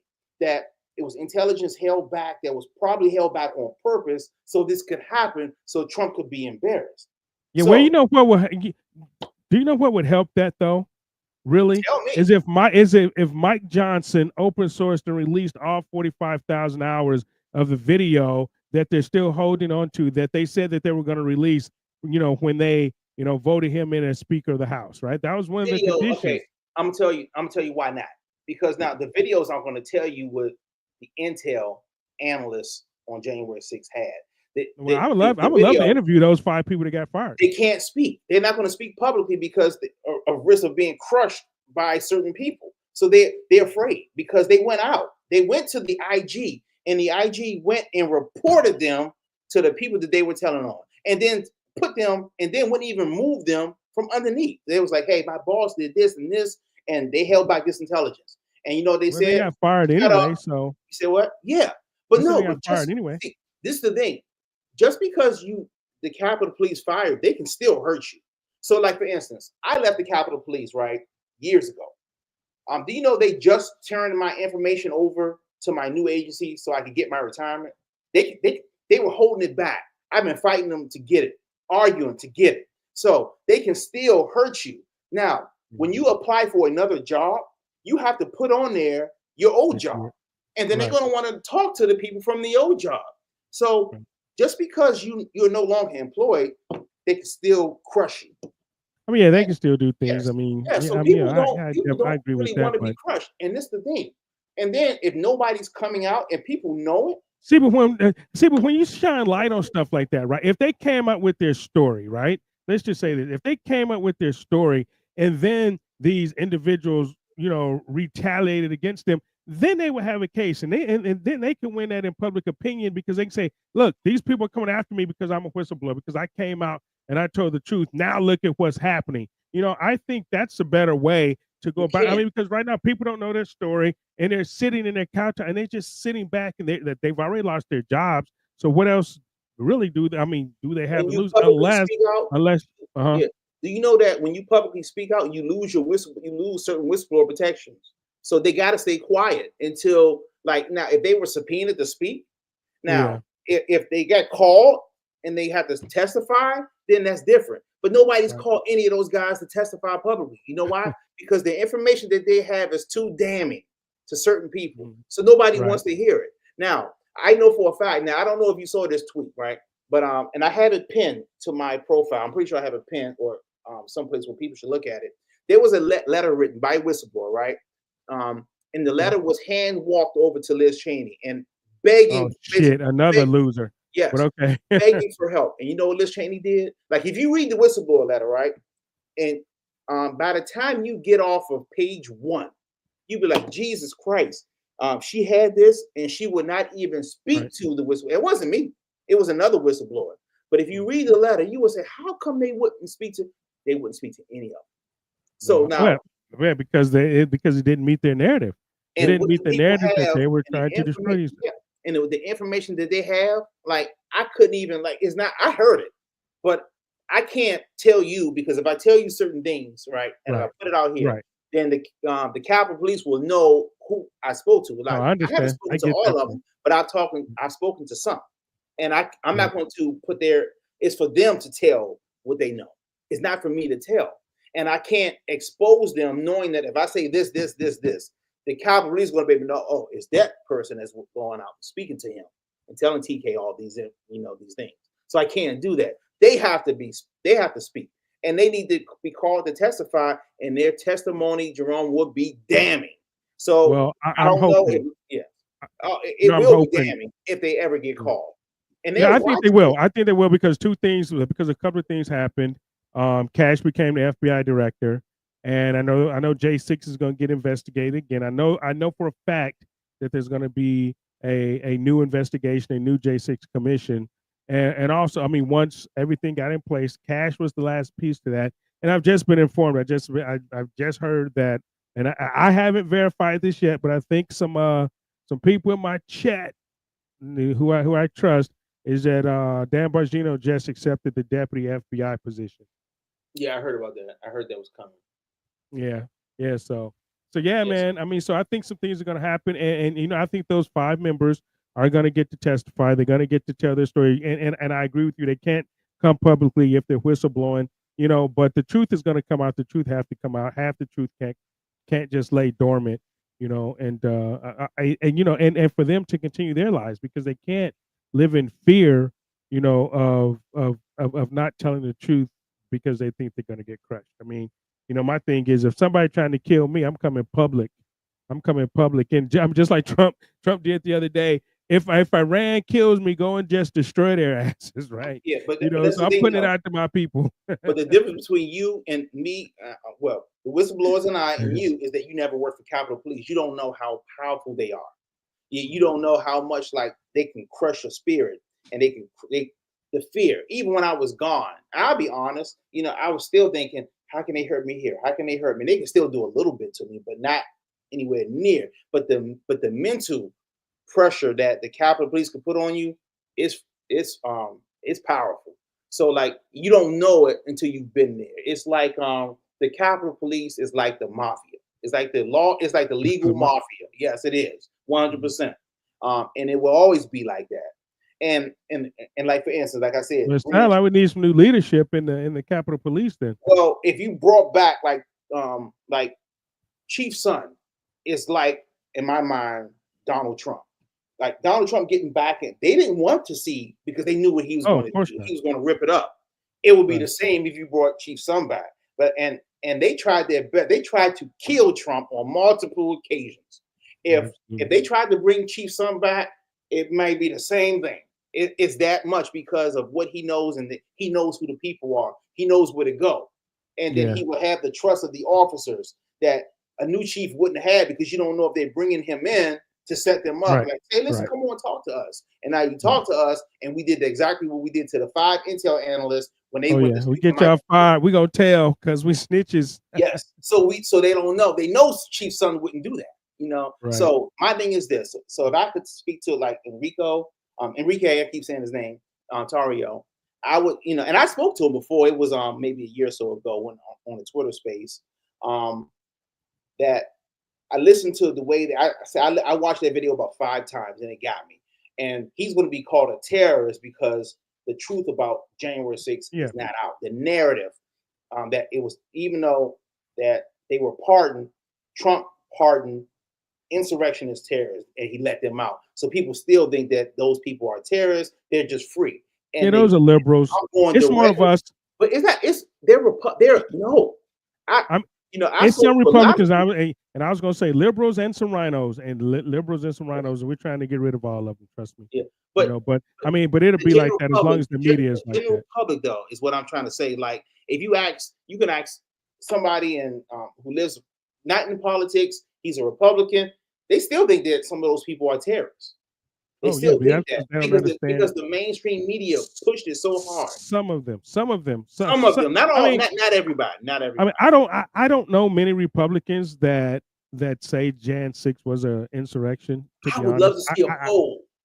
I don't know. I honestly don't know many. Now, if you talk about liberals, then yeah, damn near 99% of them some bitches think that. But as far as Republicans, bro, I don't know any Republicans, honestly, that think that the Jan 6 was an insurrection, because most I'll take your word Republicans for it. I'll take your are word for it. patriots. Most Republicans love America. Most Republicans, and I say most, not all, because there are some in Congress that even said, that they believe that it was an insurrection. I've seen them. I've heard them say this. But the majority of the Republicans that I know and talk to and have been around don't believe that Jan 6 was an insurrection at all. At I would all. love They to see believe a that. poll. I Yeah. would love to see a poll. I don't know if anybody's done a poll on that, but I would love like a Oh no, nationwide poll. no. Well, I'm sure that. Well, I'm sure polls are out there, but with the liberals being able to control the media, and that won't get released. But that won't get released. But you look at it like this, right? Trump won the presidency. So and Trump winning the presidency means that most Republicans had to vote for him. A lot of Democrats came over who don't believe because all Democrats aren't stupid. All Democrats and liberals aren't brain dead, and those are the ones that have started to come over, to the Republican Party. They've moved from the Democrat Party to being independent, because they can look and see with their own eyes that, no, that's not an insurrection. I don't give a shit what Joy Reid is saying. And Joy Reid is gone. We're gonna get to that in the second hour. But people like Joy Reid and MSNBC, NBC, these people that just constantly, berate, those people are dead. They're gone. We have the airwaves now. Trump won what, 78 million, votes, and yeah, Cackle's got. I don't even really know if she got 76 million votes or whatever it is, because there's I think she the got 74, and I the think 74 million or Trump got something like that. So 77. Yeah. yeah, so you figure that out. And when you look at the map, right? When you actually look at the map of America, there's more Republicans than there are Democrats. It's just Democrats are. And we're talking county by county, state by state. The entire map is almost red. Of course, you got those pockets in those dense cities and stuff like that. The brain is. But I think more people, and I think with what's happening with Doge and Elon Musk, and I'll be the first one. I've come out, right. I'm not a big Elon Musk fan. He's a transhumanist. He wants to put chips in people's heads. He wants robots running shit. But the job that he's doing with Doge, I'm all for it, man, because they've turned over, a lot of fraud, right? They've showed people where the fraud is with the IRS. So I think a lot more people are going to come over, because people are like, man, my money's being wasted. At least you would think, but you still have some dumbass Democrats out there that, I think those people are just seriously brain dead, and if I can say retarded, I can say retarded on my show, and they're retarded. They are totally retarded. If you don't care where your money's going, you don't care how your money's being wasted by the government, something is wrong with you. Yeah. Now, I don't think they're retarded. I think that the media has made they villainize President Trump so much is that they don't care as much about the money being taken and they just hate Trump. They hate Trump, yes, and like I've been quiet since Trump won the election. Like I get anytime something occurs, right? Like he does something or somebody gets fired, I get messages on Twitter, on everywhere about my family members texting because people are angry, And like when I came out, I didn't even want because 99% of my family are liberal Democrats, right? So me coming out, I wasn't going to tell anybody that I was voting for Trump, right? But and then there's a lot of people did that. They went to the voting booth. They like Trump. Then they went out, yeah, Black Lives Matter. Yeah. Yes, you had to because you're going to lose family members if you do. Dude, I have a sister. We can't even talk right now because she's so Trump deranged that we literally can't even talk because everything is about Trump. I'm like, can you just say hello? Can we just like talk? Exactly. Why do you have to keep bringing up Trump? Okay. Every conversation I get. Yeah, I get it, Jerome. I get it anytime. Hey, what's going on? And messages will come through my phone. Oh my God, this is what you wanted. Angry with me. Like, first of all, I was like, he lost my state. Yes, I voted for Trump, but he lost I live in Maryland. So yeah, he lost in Maryland. So it's not my fault. Stop blaming me. It's crazy. Yeah, no, it's your fault, man. Because hey, dude, trust. I get the same messages. Oh my man. gosh, I get the same message. You see what Trump did today? You see this? It's your fault. I'm like, how the fuck? Okay, I'm one vote, yo. Yeah, I got a message on Twitter, right? And somebody said that you need to realize you're black. So I was like, oh my God, I'm black. I said, I had no idea. Thank you for letting me know. I had no idea. And then somebody said, you need to accept the fact that you're black. And I said, listen, I just found out I was Like, what black does that 13 mean, days man? ago. Because I'm supposed. Yeah. I said, I You just just found found out out. I was black 13 days ago. Give me some time to absorb it. I didn't know. I'm just finding out. Dude, people really don't realize. A lot of people don't, right? Don't realize what a black conservative goes through, right? Oh my God. Especially a black conservatives that ran for Congress twice on the Republican ticket. I mean, but just the family and friends, man. I mean, I had a dude, that I don't even know, right? I don't even know. I talk to him, on social media, whatever the case is, right? But I pretty much put up a post that, hey, you guys are bitching about Trump's cabinet, and the people that Trump are putting in his cabinet and firing General Brown is new. But I'm like, Obama did the same fucking thing. Obama, you look at a matter of fact, here. I'm gonna put this up real quick, man. Let me see this. All right, I'm gonna share my screen on this real quick because people, don't understand. They just so Trump deranged. You know, uh, here is Obama's cabinet. Here is Obama's cabinet. You guys are pissed off, and you guys are talking about Trump firing General Brown. Do you know that Obama didn't hire? He didn't have a black Joint Chiefs of Staff. This is Obama's cabinet. This is you. Show me the black man. Show me the black man in here. Oh, you got one. You got Eric Holder, but I don't even know he all black shit. I think he kind of mixed myself. I don't know his mom and daddy. I honestly don't know his mom and daddy. He could be, half breed or something. That's what my mom and them used to call him, half breed, right? But look at his cabinet. Hillary Clinton, the transportation. Look at this. This is Obama's cabinet. This is Obama's cabinet. People, why are you mad at Trump? Trump got more black people in his cabinet than Obama did. Why are you mad at Trump? Because he fired General Brown with Obama. Hold on, Obama. Let me see. Joint Chiefs. Where do I have that at? I have that somewhere. But he didn't have a black Joint Chief of Staff.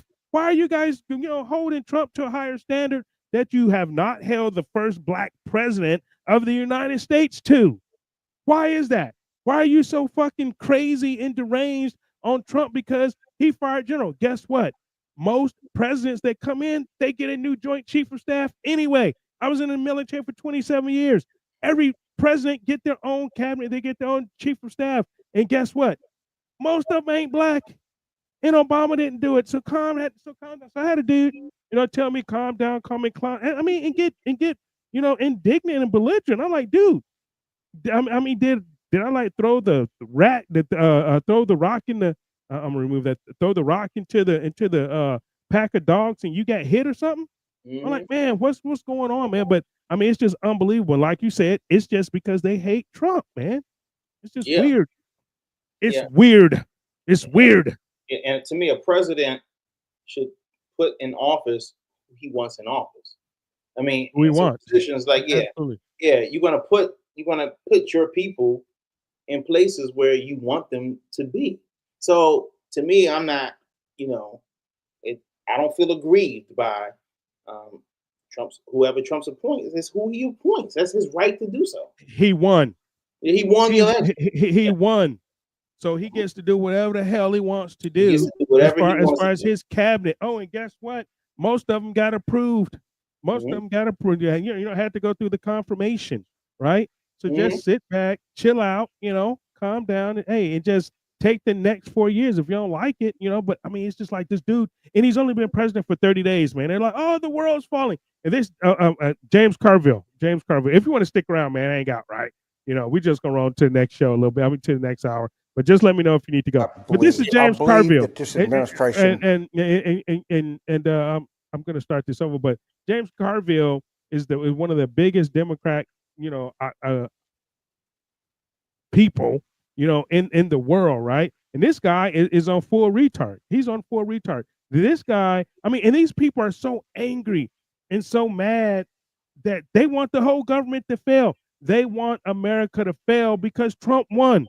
Because Trump Trump is actually doing what he said he was going to do. He's cleaning up the government. He's shrinking the government. He's cutting spending. He's doing everything he said he was going to do. And these people actually want him to fail. So this is James Carville with his retarded old ass. This is what I believe. I believe that this administration, in less than 30 days, in the midst of a massive collapse, in particularly a collapse in public opinion.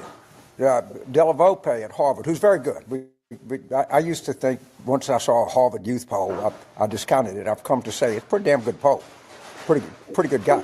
He's gone from 53 approval to under 30 to 39. That's a collapse. And all Harvard. we need to do, the analogy I use, is Pickett is 500 yards from the stone wall. Hold your fire. It's going to be easy pickings here in 6 weeks. Just lay back. I hope James Carville come back after this, in 6 weeks, because I'm gonna be here. First of all, how the fuck do you figure that, right? When Trump got the popular vote, Trump got the popular vote. So what you're saying, and a lot more people are coming over because hey, they see the fraud, waste, and abuse, and where their tax money is going. Going to dirty dicks in Zimbabwe or Mozambique or something, to get circumcised or whatever, right? Just stupid stuff like that, right? So how is the government going to collapse? He has every cabinet pick that he wanted. He has everybody that he wants around him, period. Right? Yeah, of course, he need a new ICE director because I think they fired that temporary ICE director or whatever, because I think that was the guy that was leaking shit, as far as Tom Homan's raids. I mean, but how is that going to happen? How is the government, how is Trump going to collapse? A Harvard poll? What is Harvard? It's a leftist university. It's liberal. You're going off a Harvard poll that says that Trump has gone from 50 to 39%. Who the fuck are you asking? Who are you asking? Trump actually he's gone up. He's gone up in the polls. And if you think that this government and the White House is going to collapse in 30 days, you're hoping that the government is going to collapse. You're hoping that the government fail. You're fucking anti-American. You're a piece of shit. But I've never wanted the government to fail just because Biden stole the election. I never wanted the government to fail. No matter what. Okay, because just as like you get on a plane and you hope the damn pilot crashes the damn plane, right? Who does that? You want your president to succeed. Period. It doesn't matter, because if he succeeds, then America succeeds. So no. So even when Biden was in office, I didn't wish he didn't succeed. I didn't like a lot of the things he did. But I was rooting for him because I wanted my country to be, better. I wanted my country to get stronger. I wanted my country united. And he didn't do it, So I think that the people on the left should want the same thing. Right. Trump's in office, so I want the people on the left and the right to support our president. Period. Unfortunately, the liberals don't do that because they're too brain dead, and it is what it is. It is what it is, man. I don't think we're going to get that. Because you still have people bucking the system. You have the governor of Maine, who Trump, slapped down at the governor's conference or convention the other day, and talking about how she's going to see him in court. You have all these liberals. I call them communists, to be honest, man. I think you are a communist if you want this country to fail. If you don't want America to succeed, no matter, like I said, who's the president, then you're a fucking communist. And I think we have a lot of communists in this country.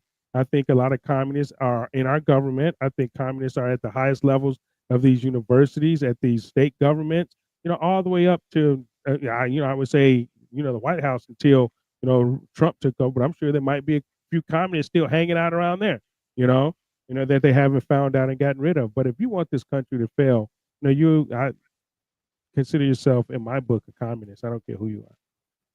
Yeah. But I appreciate you having me on the show, sir. Appreciate you for coming, man, sharing your story, sharing your truths, man. The audience really appreciate it. I know I appreciate it. We've been planning this for a minute. Around my vacations and shit. So yeah, it must be nice to be able to travel like that. I'm working, I'm working every day hard. Hey man, hey. Save your pennies and dimes, man. Yes, I can start taking vacations like that. Yeah, but probably next year for me, I'll start doing more. All right, man. Well, good luck, man, with everything that you're doing, man. And Like I say, whatever aspiration, if you need anything, just reach out, give me a holler, man. Okay. Thank you, Jerome. I appreciate it, brother. All right. Have a good All right. day. Take care. All right. Take care, Tarek. See you later.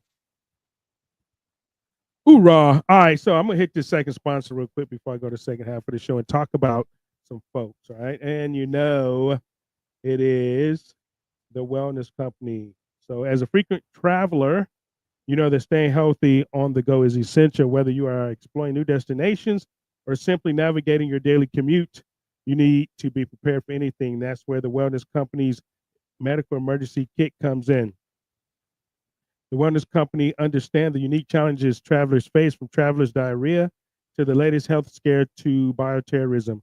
The medical emergency kit is your ultimate travel companion, packed with essential medications like ivermectin, amoxicillin, Z-Pack, and more.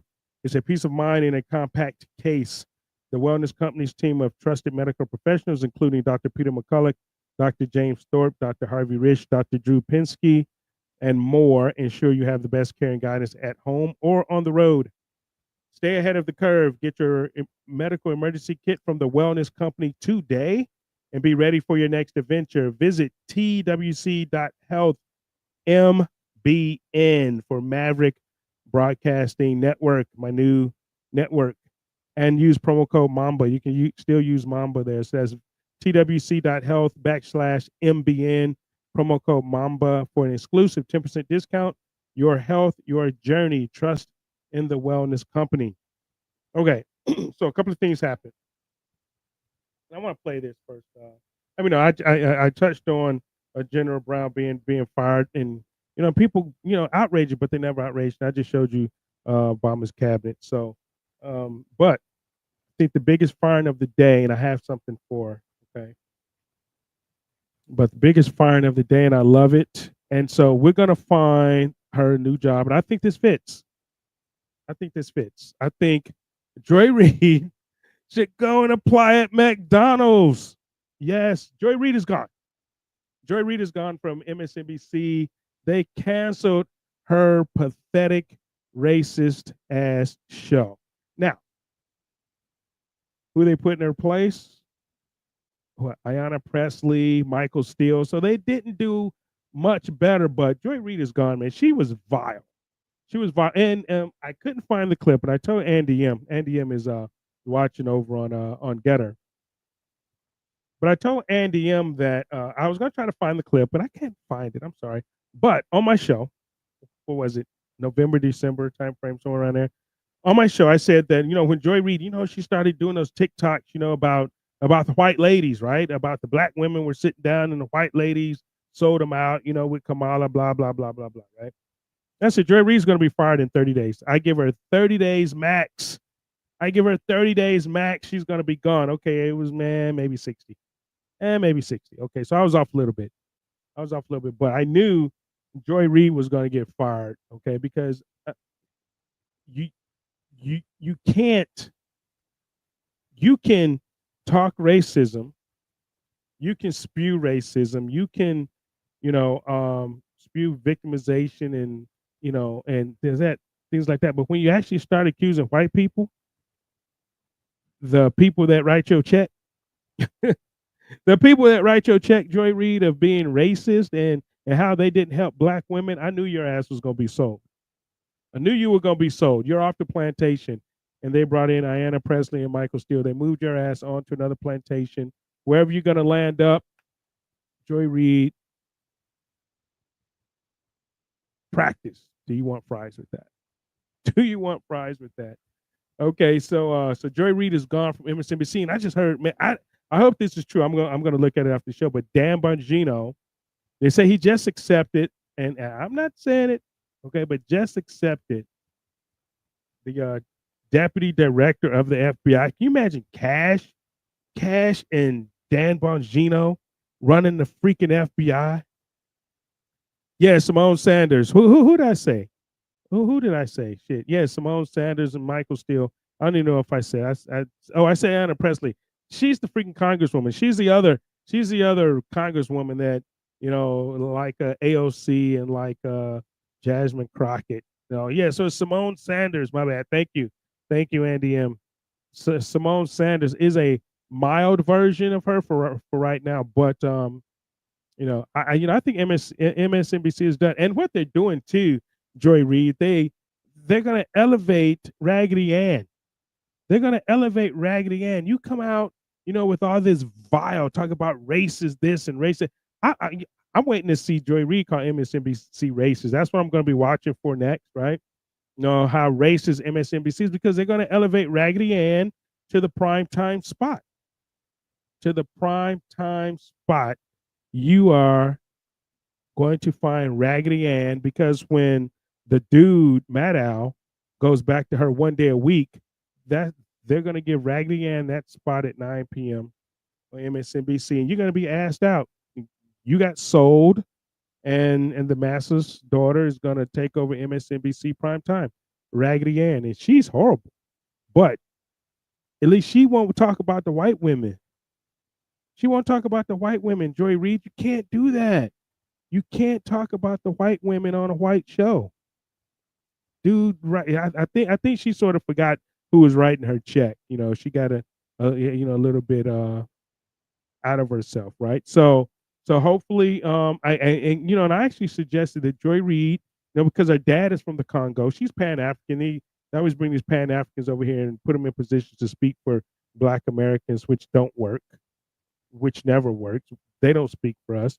But I think Joy Reid should go back to the Congo and help the Congo. The Congo is in dire straits right now. They're in the middle of a revolution. They beheaded 70 Christians over there, and they're in the middle of a civil war over there. So I think Joy Reid should go back and help her dad's country, the Congo, and get that shit under control over there. Let's see how that works out for you. Let's see how that works out for you, Joy Reid. But I think that's where it should go. So checking out the Getter Chat, man. I love the Getter Chat. They always correct me, so I appreciate that. And like I said, I see you over on YouTube. We got my two favorites on YouTube over there. Carolyn and Lisa. Thank y'all for tuning in. We appreciate that. And also over there on the Radical Republicans live show over there on Rumble. It's like 3 stations. One of them didn't check in, and I have to find out what's going on with the stream key. We had some problems over in Rumble with the stream key on America Happens Network. So that's that. All right. So I really want to talk about this racist thing with Trump, because I got into an argument, and we lose, family members, man. They freak out on that. So I'm gonna play a video. I'm actually gonna play a couple of videos, because it's not just me, right? It's not just me who thinks this. When exactly did Trump become racist? Because everybody used to hang out with Trump, right? Trump was the man, and they're freaking out because he used to be called the King of New York, right? So in his tweet he said the king, long live the king or whatever. He's talking about the King of New York. But I'm going to play a couple of clips here, and let's try to find out why Trump is racist. Donald Trump just pardoned a black woman, a real black I woman. went to prison in 1996. They sentenced me to life plus 25 years as a first-time nonviolent offender. And then he turned around and said, "You're now in charge of who gets pardoned." Alice Johnson. She spent 22 years in prison, 22 years. She had another 22 years left. Can you believe it? You've been an inspiration to people. And we're going to be listening to your recommendation on pardons. You're going to go over, and she's going to be my pardon czar, okay? And you're going to find people just like you that should not have happened. So you mean to tell me a person that's been mistreated by the justice system, really mistreated by the justice system, now gets to go look at other people who possibly have been mistreated by the same justice system and recommend them for pardons? So he's putting her in charge of going to find out all the fucking people that Joe Biden put in jail unjustly. No justice. Joe Biden's 1994 crime bill, who put people like Alice Johnson in prison for life. Now, this racist dude, this racist president called Donald J. Trump, just made Alice Johnson the pardon czar. She gets to go and review who's gonna be pardoned who was just like her. And just like her means they're reversing or ending some of these sentences that and lives that Joe Biden destroyed. That Joe Biden destroyed. What racist what racist guy does that? What racist guy does that? Man, that's huge. That's huge for because I mean, you see what Joe Biden does. He pardons his crackhead son, and and all the stuff that he's done. That was where's Hunter, by the way? Hunter's been quiet, man. Where's Hunter Biden? Right? Anybody seen Hunter? Anybody know what Hunter is? But all the things that he did, all the illegal stuff that he did, he pardoned, and so that's almost what President Trump did is almost as good as what they say justice reform, right? Whatever, justice reform, because she gets to go choose.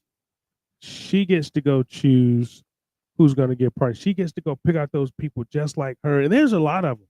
There's a lot of people that were given these life terms for doing something that their counterparts, one like Hunter Biden, didn't spend time in jail or prison, or their terms were greatly reduced.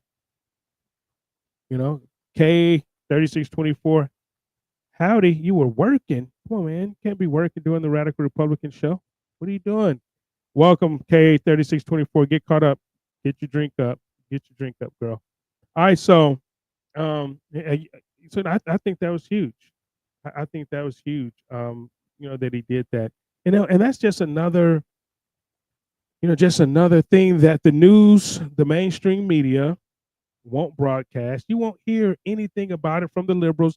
You will not hear anything about this from fathead ass Roland Martin. You won't hear. Oh, I'm about to say you won't hear it from Joy Reid, but no, because she's out of a job. You definitely won't hear it from Joy Reid, but you won't hear from these, these black race baiters. You won't hear anything from Al Sharpton. You won't hear anything, from Ricky Smiley and all these people that just race bait that they put in front to race bait. You won't hear anything. You won't even hear him, them mention, how strong that this will be, for the people that, Hunter's probably smoking crack. He probably, I said that they were gonna find Hunter dead in a hotel, in a drug overdose. So I'm still holding out on that's where they're gonna find Hunter at. So that was just huge. So I really just want to put that out there, for Alice Johnson. But I do. Patty got arrested. Pepper spray and Patty got arrested. Not sure who that is. But I do have another video that it's a little longer. It's a little longer. I'm gonna play that one a little later. But I think this video, a lot of things are coming out now on Adam Schiff. Hopefully, the things that come out on Adam Schiff, because we all know people that were called conspiracy theorists way back when we talked about Adam Schiff and and the Standard Hotel. Some things are coming out now. Ryan Mata, he's showing some things and bringing some things out, about the Standard Hotel. And they say that the Epstein list is going to be released. What do you guys think? Pam Bondi said it's on her desk. Pam Bondi said the Epstein list is on her desk. She hasn't reviewed it yet, but it's on her desk. Do you all think, and I'm taking a poll right here in the chat, on the chat, you guys put it out there, right? Do you guys believe that they're going to release the full Epstein list that they have? Do you think that? Do you think that the Epstein list is going to be released? Because here's my theory, and here's what has been said and why they haven't released it. Because if they release that list, most governments around the world will probably be toppled or probably fail. You know what? Maybe that's what James Carville was talking about. Maybe James Carville knows the list, but a lot of government officials, a lot of people are going to be on that list. Kamala and Hunter look. They say Kamala and Hunter is hooking up. Uh-oh. Kamala and Hunter, they're hooking up. Yeah, yeah, she's a cokehead too. You can tell she's a cokehead too, man. That she stays high, But so I say some no's. K3624 says no. Let me check over Rumble. Rumble. You guys got an answer over there, Rumble. Ladies, what are you doing over there? You're quiet. Nope is going to have a lot of black marker marks. Okay, so Carolyn is saying it's going to be redacted. Carolyn is saying it's going to be highly redacted. Well, if they redact it, then there's no sense in putting it out, right? If the list is redacted, do you guys want a redacted list? No, hell no. We want the full list. Baseball says no. Elizabeth says yes. Yes. FG Sayer says no. Are they going to make arrests? That's what Lone Star Lady says. Hey, I'm hoping if they release that list, they have to make arrests, right? Because everybody knows what the Epstein list was. It's pedophiles. It's pedophiles. He has video of them. It's pedophilia. So you would hope that they would make arrests, right? Because I'm sure they have the videos to go with it too. Bondi said it's on her desk. No. Andy says, nope, it's not going to be released. I mean, with her saying that, didn't she back herself in a corner, though? Did she back herself in a corner by saying, it's on my desk, I'm going to review it, and if she doesn't release it, what does that say? Wow. That would be huge, right? What does that say? And then where do we go from here on that? So I got a lot of no's. I got a lot of people saying no. Too many Republicans going down. Yeah, it's gonna be some of them too. It's gonna be some Republicans on that list too. I agree. I agree with that. So nope. Hunter and his stepmama. John Roberts and Bill Clinton are probably on it. Well, the thing about John Roberts and why he caved to that I heard allegedly, so I won't get sued. Allegedly, with John Roberts, he's already compromised. He's compromised because his daughters or his kids, I don't know, daughters, kids, whatever, but they're from Ireland. And you can tell by the red hair or whatever, but they supposedly they were trafficked from Ireland because Ireland is not supposed to have an adoption program outside of the country. I believe it was Ireland. And they don't have an adoption program outside of the country. So apparently his kids were trafficked outside of the United States from Ireland, and this is what they have on John Roberts. Allegedly. Allegedly. So yeah, I mean, people wondered, why did John Roberts fold and cave to Obama and Obamacare? That was one of the things that that I heard. Yeah, it is classified. It's an unclassified list. It's not. So it shouldn't be redacted, and they shouldn't have a problem releasing it. It's not top secret. The president doesn't have to, declassify it or anything like that. So, they can release the list. It should have been out a long time ago. So maybe they were waiting until the right people got in place. Maybe they were waiting for Pam Bondi. Maybe they were waiting for cash, right, to be able to go after these people or something like that, right? But I don't know. My feeling is that I said that I don't think they're going to release it. And if they do release it, they're not going to release the whole list. They're not going to release the whole list. I don't think. I mean, because you also know that that's a honeypot list too, right? That list, because you understand that Jeffrey Epstein was working for the Mossad, right? The government of Israel, right? This is Israel. Everybody think Israel is our friend. Everybody think that the government of Israel is our friend. This is a list of blackmail from, and you wonder why a lot of congressmen, Democrat and Republican, are beholden to Israel, and they give Israel whatever they want. This list, the people on this list, supposedly, in the videos that they have, is a honeypot, is an entrapment list. Why would Israel do that if they were our friends? Why would they do that to our public officials? Why would they do that? Okay, so and you guys know, I've said it before. I'm not a Benjamin Netanyahu fan. Right? I think Benjamin Netanyahu is a piece of shit.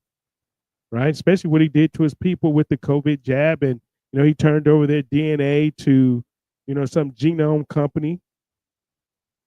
So they can run tests and probably doing bioweapons on genetic bioweapons that will affect only certain types of people. But Pure Blood said yes, the list is going to be out. Pure Blood over there down in Florida, down there, saying that the list is going to be out. Nope, no redacting. Trump has had enough. So I mean, is it going to happen? The judge released was coded and redacted. The one the judge released was coded and redacted. See, it can't be redacted. Hell no, no redactions. Release the list. And arrest them all. Yeah, Sean. Yep. Hey, Sean, how you doing, man? Yeah, I agree. What's my vote? My vote is I don't think they're going to release the list. Not a complete list. Not a complete list. If they do, I'll be surprised, actually, because it's going to be some heavy hitters. If they release the whole, it's going to be some heavy hitters on that list. Okay, let's play a game. Okay, here you go. Give me your top 5. Give me your top 5 if they release the list, right? If they release the list, let's play this. Give me your top 5 people that you think are going to be on that list. And they can't call it. I mean, and she can't look at the list and go and say, okay, well, it's not. If she goes look at the list and say the list cannot be completely released because of national security, most of the fucking Congress and people are on there, right? Most of the people in Congress in these high-level positions, these governors, these, it could be governors, it could be police chiefs, and if they go the national security route, best believe 80% of our government is probably compromised. And this is why they're wasting your money overseas. This is why USAID, this is why they're sending all of your hard-earned taxpayer money to other countries, because they're compromised. Okay? They're compromised. So K3624, that's my vote. I don't think they're going to release the list, and if they do, not a complete one. So I'm sick of hiding names too. I want to know, here's what I want to know. I want to know everyone that used the congressional slush fund that they have, right? You guys know that they have a congressional slush fund that they've had to pay off people that members of Congress has sexually abused, assaulted, or whatever. They have a slush fund of your taxpayer dollars that has gone to. I want to know the names on that list too. I want to know the names on that list that have used that slush fund to pay off people, members of Congress. Okay, so we got Bill Gates. Sean says Bill Gates, Zuckerberg, Oprah. Pure Blood says Bill Clinton and Gates. Tom Hanks. Pure Blood says Tom Hanks. Sean says Whoopi Goldberg. We already know Bill Gates is on the list. That's why his wife divorced him. Hey, probably. Sean named them all. K36 says Sean named them all. Okay, but I haven't seen that. Sean says one have been around social media. Okay, so I think that there's going to be Bill Clinton went like 107 times or some shit, right? Bill Clinton, Hillary Clinton is going to be on the list. Bill Clinton, Hillary Clinton is going to be on the list. Tom Hanks is going to be on the list. Bill Gates is going to be on the list. What is it? Prince Andrew is going to be on the list. Okay. So those would be my top 5. Bill Clinton, Hillary Clinton, Bill Gates, Prince Andrew, and whoever else. I say Tom Hanks, so many of them. Okay, so I think they're going to be on the list. Well, it is prophesied 2 shall step down from Supreme Court in shame. Yeah, John. Oh, Kim Clement did say that. I mean, I wish that guy was still around, right? He prophesied some strong stuff, and I wouldn't be surprised if John Roberts is on that list too. And we're talking about Supreme Court. I would not be surprised. George Soros. I don't think. You know what? George Soros is not on that list. I am going out and saying it publicly right now. George Soros is not on that list. Somebody ask me why. Somebody ask me why. Why do you think George Soros is not on that list? 9/11 has Mossad saying written all over it. Yeah, Sean is on point, man. You know, pure blood, 100. Bill Clinton. Okay, TBB says Bill Clinton, John Roberts. TBB says Prince Andrew. Yep, I said Prince Andrew too, man. And you have those five, man. Those, I mean, you got Prince Andrew, Bill Gates, Hillary, Bill. Yeah, no doubt about it. George Clooney, and Oprah. George Clooney, who is this? FG Sayer says George Clooney, Oprah, Tom Hanks, Dick Durbin, Oprah, Prince Charles, Shitty Shift. Prince Charles, you think Prince Charles is on there? I think Prince Andrew was a freak. Prince Charles, maybe. I know Prince Andrew is definitely going to be on it. He was on the plane. I mean, he was on the fucking plane. I mean, there's pictures with him on the plane, and I saw the list. I still have the manifest. I still have them. I mean, there's a lot of people on that list, but that's just the top five. You know, I mean, I think those are the top five. King Charles now, but Bill Clinton, pure blood. Bill Clinton, Bill Gates, Adam Schiff, Adam Shit, she calls him. Tom Hanks, Mitch McConnell. Nah, I don't think Mitch McConnell is on there. I think Mitch McConnell is beholden to the Chinese, but I don't think he was at Epstein Island. He's fucking old. I think Mitch McConnell is definitely beholden to the CCP, but I don't think he was at Epstein. I believe Schumer. Okay. Andy M says the Clintons, the Obamas, Schumer, Schiff, and Harris. You think she was there, Harris? We got all of the above. I think everybody's on it. All right, so here it is. Mike Pence. Okay. But you say Pure Blood said, I don't think he is either. I think he's talking about Soros. Okay. Nah, I don't think it has anything with being. A couple people said it. Soros is too ugly. He said Pure Blood says he's too ugly. TBB, yeah, too ugly. Soros just hooks up with Klaus Schwab. No, here it is. Soros, no, he says he's too private. No, I don't think so. I don't think it's because he's too private, and I don't think it's because he's too ugly. I mean, because shit, even if you're ugly, I mean, look at all the ugly motherfuckers that went to Epstein Island. That's why they went. Trudeau, hey, maybe. Prince Harry, probably. 3624. There are pics with Harris with Epstein. Okay, but here's my take on Soros. Let me see. Neelis, hey man, Neelis, what's up? Say Soros could afford his own slaves. Might have a super Viagra pill for Mitch. Yeah, ugly people have to rape. Yeah, I mean that's what they were doing over in Epstein Island. Now, but here's Soros. Here's why. Because Soros is a Jew. Soros is a Jew. You will not find, other than like Epstein himself, but as far as being blackmailed and on that list, you will not find one on that list. Netanyahu, none of them will be on that list. Soros will not be on that list because he's Jewish. He's a high-ranking Jew. That's why. That's why he won't be on the list. He knew better. He understood what was going on. He understood what the Mossad was doing. He's like, nah, I'm not gonna be on that video. I'm not gonna be on Money Buys, the fugly, everything. True that. Andy M. But yeah, and he has his own islands. He has his own islands. That's what Sean said. Okay, so I'm playing video. All right, let's see. Carolyn, I gotta go back over here. All right, Carolyn. Hope he's gonna have the black. Okay, they need to catch up with Epstein's brother. This is what Carolyn says. Where's all the videos? That's what I want to know, Carolyn. Where are all the videos? Where are all the videos? I think they have them somewhere. They need to release Zorro Ranch files as well. True, I agree. 100%, Carolyn. 100%. She says, I'm old enough to remember who's on it, and I ain't touching that with a 10-foot pole, Julian. Hassan says 98%. He did. Julian says 98%. See, 98% of the world's governments would fall because 98%, because of the people that are on that list.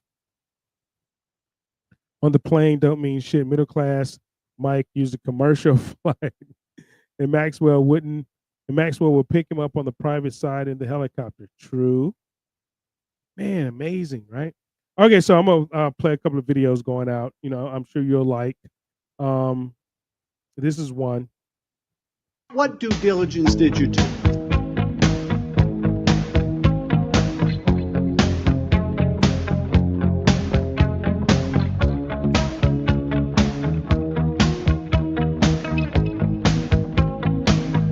Every breath you take and every move you make, every bond you break, every step you take, I'll be watching you every single day, and every word you say, every game you play, every night you stay, I'll be watching you.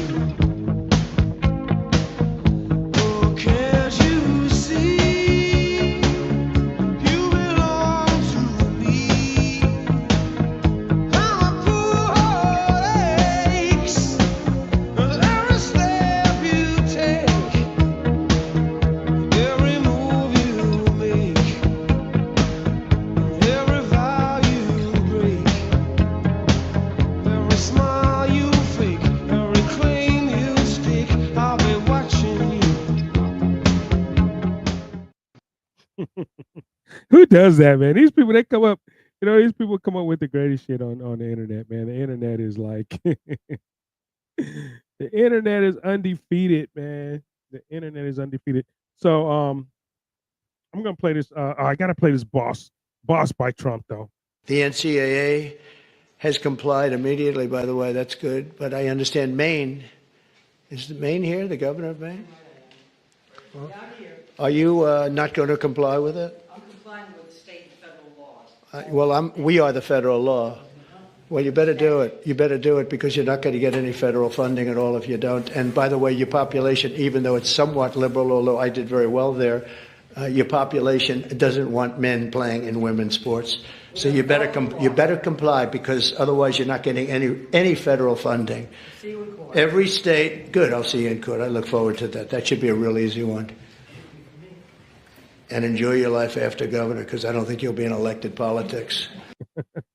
Who does that, man? Only a liberal would stay there and like spar with the president of the United States at an event. Just keep your damn mouth shut, right? Just keep your damn mouth shut. Now you got a bullseye on your ass. Now you have a bullseye and a, you know, very well earned one at that. Very well earned bullseye on your ass. And you know what? Trump is like he's a fighter, man. You're stepping in the ring with the president of the United States and you want to goddamn spar with him and you got owned. You got owned and now your whole state is going to suffer because you want to try to be a bitch. Because you want to try to be a bitch and, and spar with the president of the United States who is don't take no shit, right? Wow. It's unfucking believable. But anyway, that's what she gets. She's trans. Is that what it is? She's trans. She had pretty big balls. Yeah, she did. She was, I guess, huh? But they just, you're right, man. Sayer, they just can't shut up. They just can't shut up. Right? So, anyway, it is what it is. So I'm gonna play this video on the way out the door. And this is for all the haters. This is for all the people that say Trump is a racist. Okay, this is all of you that say Trump is a racist. This is for all the people that hate my comments when I prove to you that Obama didn't do shit different than Trump. That Trump ain't doing nothing different than what Clinton and Obama did. Probably doing it. Of course, he's doing it better as far as picking his cabinet, right? But this is for you guys. Dumb when she was hanging out with that racist? Was Whoopi Goldberg done when she was hanging out with that racist? So when did he become a racist? When they told you he was. Was he a racist? And was he a problem for Hillary Clinton when he stood up at Chelsea Clinton's wedding? When he was golfing with Bill Clinton for years? Make it make sense. Oh, and again, this is not me advocating for Donald Trump, but I need to give you an example that you cannot argue. People are upset because Donald Trump's a racist because he took out an $85,000 ad in the newspapers against the Exonerated Five, formerly known as the Central Park Five. Right? That's a problem. That's problematic because he said they needed to get the death penalty. You know what everybody leaves out of that conversation? Two things. The first is all we had was the information that was being presented to us on the news at the time. And at the time, all that information said that we got them. We got these kids. They ain't say nothing about rounding them up or how they rounded them up or this, that, and the third. They sat up there and they present. Go look at forget me. Go look at Ava DuVernay's Netflix movie. Go look at all the documentaries made about these guys. Now, here's the gag. At the time when Donald Trump did that, he was a registered Democrat. Not only that, he was a private citizen. Not only that, the district attorney, the assistant district attorney, the chief of police, the mayor, all of them happened to be Democrats. But that didn't stop anybody from dealing with the fact that they paraded them brothers up on that stage at the DNC in 2024 like, oh, Donald Trump's the problem. But I didn't hear any of them issue an apology for what they did to railroad those boys for a decade and some change. How does that make sense?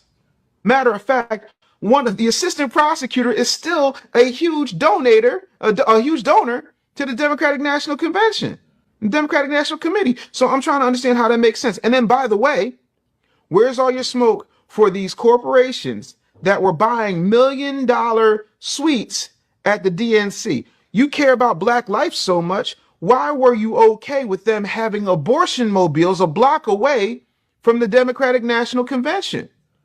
If we're going to talk about preserving life, if we're going to talk about racism, we're going to talk about systemic things, you have to talk about it regardless of who you like or who has the best PR or who says the things you don't like. That's my issue. Y'all know for a fact Joe Biden was a racist, always been a racist. And the only reason he was vice president under Obama is because they wanted to balance the ticket. So if you put a Negro in there, let's make sure we put somebody who was mentored by Strom Thurmond, who eulogized Robert Byrd, who was an exalted Cyclops in the Klan. Oh, you mean the guy who said that Barack Obama was a, what was the word? Oh, the first mainstream, clean, articulate Black person? Excuse me? That was okay? Oh, you can't get a Dunkin' Donut unless you got a little Indian in you.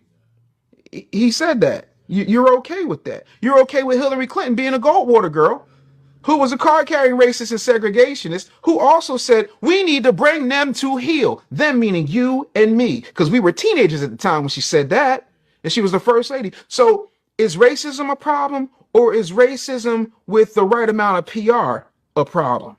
When is it just, hey, this is wrong and it needs to be wrong? Oh, but he apologized for it. Yeah, but his apology don't do nothing for the 30 plus years of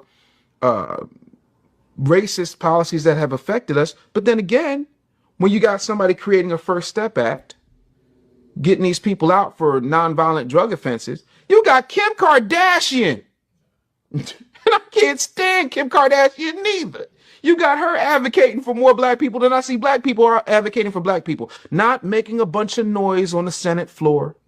Not pontificating on somebody's podcast. Literally taking their time, money, energy, and efforts and putting it out there. So I'm trying to understand, when is it enough that we hold everybody accountable, not the people they just tell you to like?